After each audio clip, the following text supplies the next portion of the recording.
at the core of it's still the financial institution. I mean, we're still putting our paychecks into a deposit account that then disperses all those funds, and as long as that's the case, we're going to have a lot of data, and there's a lot of value in that data.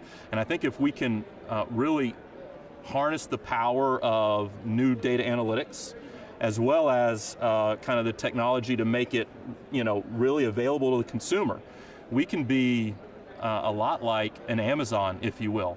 So financial services and banking specifically are undergoing a transformational shift over the next 5 years. I think the big key thing you're seeing right now is contextual banking, access to financial services when I want it, wherever I want it, and in a manner that fits my everyday life and the things that I'm already doing.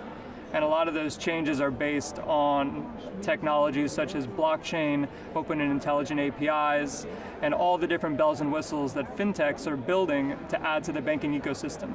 I think you're also seeing a lot of innovation in regulatory technologies that's making the adoption of these new fintech ideas all that much more simple and easy to bring to market. I think financial services is still very transactional because it's important for people to transact and move their money, but along with that, a lot more advisory. So people are really looking at, how do I manage my money? What do I do with it? So they're going to be using their banks a lot more for advice on what they should be doing. What you will see is a proliferation of technology that gives the customers greater options of how they would like to do business in the financial institution. And of course, our big challenge will be keeping pace with that technology to give a more personalized customer approach. As the business becomes more digital and becomes more accessible to a broader audience, is banks are going to have to begin to adapt to that opportunity from a market growth standpoint.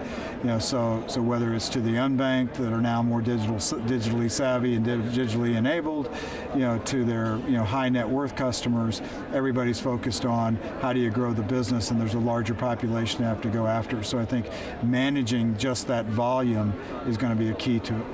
I think we're going to see a lot more digital self-service, maybe a little bit less in the branches. However, I think the branches will grow and be much more digitized and automated, sort of as a brand footprint for the banks.